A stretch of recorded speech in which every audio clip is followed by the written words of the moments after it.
Les cités autogérées banques alimentaires du programme L4Dev, labellisées le papillon source, sont la solution applicative concrète pour le développement rural, écologique, social et touristique dans l'ensemble des pays de l'espace méditerranéen.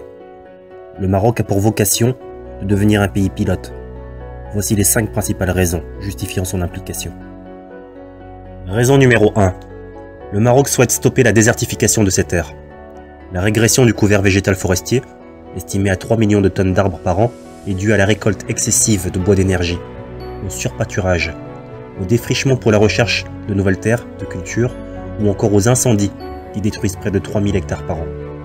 Il est nécessaire de revaloriser et de développer intensivement la végétation, de pratiquer des polycultures de type jardin-forêt, voire de créer des forêts luxuriantes dans l'ensemble des territoires, et notamment dans les zones les plus arides.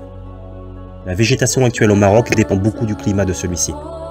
Le pays bénéficie de forêts abondantes et diversifiées, mais elles sont situées majoritairement dans les montagnes. Raison numéro 2. Le Maroc souhaite stopper la pauvreté rurale. Il existe un lien étroit entre pauvreté rurale et dégradation de l'environnement. La dégradation des ressources comme les terres et les forêts, et les phénomènes comme la pénurie d'eau douce privent la population des ressources fondamentales pour le développement. Sans en être la cause principale, la pauvreté rurale conduit fréquemment à une dégradation des ressources. Le phénomène de l'exode rural est également lié à la pauvreté dans les zones rurales. Les causes principales de l'exode rural découlent de plusieurs facteurs qui couvrent à peu près tous les aspects de la vie économique et sociale.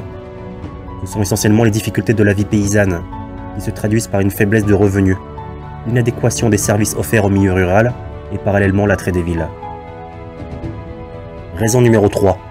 Le Maroc nécessite de développer un modèle agricole différent. Le Maroc consomme déjà plus d'eau que le renouvellement naturel de ses nappes phréatiques. Avec le réchauffement climatique, les ressources en eau du pays devraient encore se réduire fortement d'ici la fin du siècle. Cette situation est dangereuse pour l'économie, qui dépend majoritairement de l'agriculture pluviale. En effet, 85% de l'eau est aujourd'hui utilisée pour l'agriculture.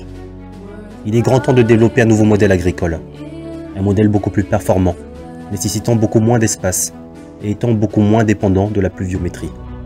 Il est temps de créer un écosystème productif en nourriture ainsi qu'en d'autres ressources utiles, tout en laissant le plus d'initiatives possible à la nature sauvage. Il est temps de mélanger écologie, paysagisme, agriculture biologique, biomimétisme, éthique, philosophie et pédagogie. Il est temps de mettre en place des méthodes culturelles qui permettent aux terres de maintenir leur fertilité naturelle. Raison numéro 4. Le Maroc souhaite développer l'économie sociale et solidaire. Le pays a besoin de proposer de nouveaux modèles économiquement viables et inclusifs en produisant des biens et services centrés sur l'élément humain et inscrits dans le développement durable et la lutte contre l'exclusion. L'inclusion sociale et territoriale étant un défi national pressant. Raison numéro 5. Le Maroc nécessite des projets touristiques différents et novateurs. L'opportunité à saisir est celle offerte par le tourisme responsable, social et solidaire. Il s'agit d'un tourisme qui participe au développement des populations et des territoires d'accueil, au nord comme au sud, tout en contribuant aux enjeux du XXIe siècle, comme la lutte contre les changements climatiques, la protection et le développement de la biodiversité, puis la lutte contre les exclusions sociales. Nous proposons à nos partenaires marocains de devenir acteurs dans la communauté éthique de demain. Ils seront ainsi associés à l'image très positive, proactive, engagée et fortement novatrice de cette initiative transcontinentale.